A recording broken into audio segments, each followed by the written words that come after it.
Esofagus atau kerongkongan adalah tabung berotot pada vertebrata yang dilalui sewaktu makanan mengalir dari bagian mulut ke dalam lambung.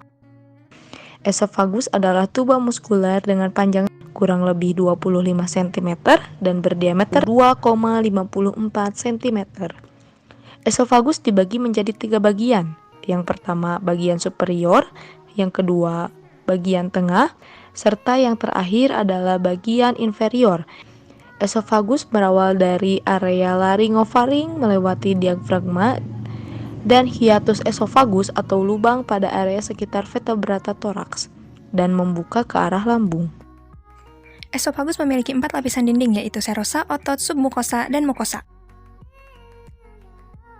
Esofagus memiliki 2 buah sphinkter, yaitu sphinkter esofagus atas dan sphinkter esofagus bawah.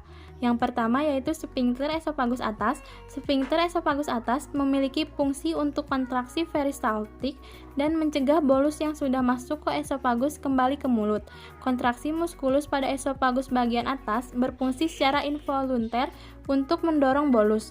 Yang kedua yaitu sphinkter esofagus bawah. Sphinkter esofagus bawah akan relaksasi pada waktu menelan dan relaksasi ini akan tetap terjadi hingga bolus makanan didorong ke dalam gaster. Sphinkter ini akan menutup setelah bolus masuk ke dalam gaster untuk mencegah terjadinya reflux gastroesofageal. Sebelum memasuki fase esofageal, makanan akan melewati fase oral dan fase faringeal terlebih dahulu. Fase oral. Fase prepasi oral merupakan fase pertama dari proses menelan yang memerlukan gigi-gigi, fungsi kelenjar saliva, dan fungsi neurologis yang baik. Fase ini menyiapkan makanan menjadi bolus. Fase propulsif oral. Fase ini dimulai pada saat lidah membentuk cekungan pada permukaan besar untuk menangkap atau meletakkan bolus di antara lidah dengan pelatum dengan kontraksi ujung dan sisi lidah. Pergerakan lidah ini akan merangsang dimulainya fase faringeal dengan membersihkan bolus dari vakum oris.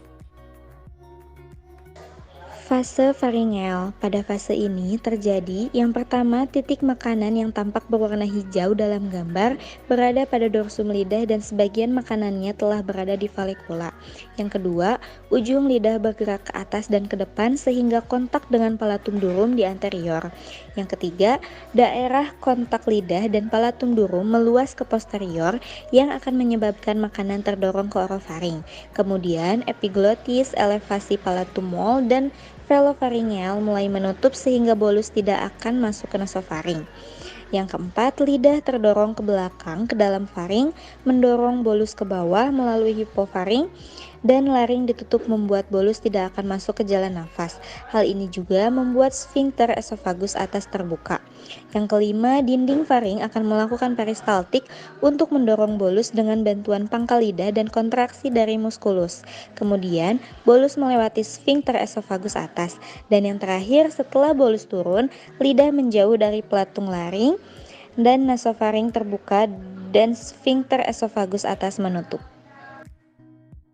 Fase esofageal. Tahap ini terjadi ketika makanan sudah masuk ke dalam esofagus. Makanan akan didorong dari bagian atas esofagus dengan gerakan seperti gelombang atau peristaltik yang dimiliki saluran pencernaan untuk masuk ke dalam lambung. Pada fase esofageal, proses menelan berlangsung tanpa disadari selama 3-4 cm per detik. Fase ini terdiri dari beberapa tahapan. Pertama, dimulai dengan terjadinya relaksasi cricofering. Gelombang peristaltik primer terjadi akibat kontraksi otot longitudinal dan otot sirkuler dinding esofagus bagian proksimal. Gelombang peristaltik pertama ini akan diikuti oleh gelombang peristaltik kedua yang merupakan respon akibat renggangan dinding esofagus.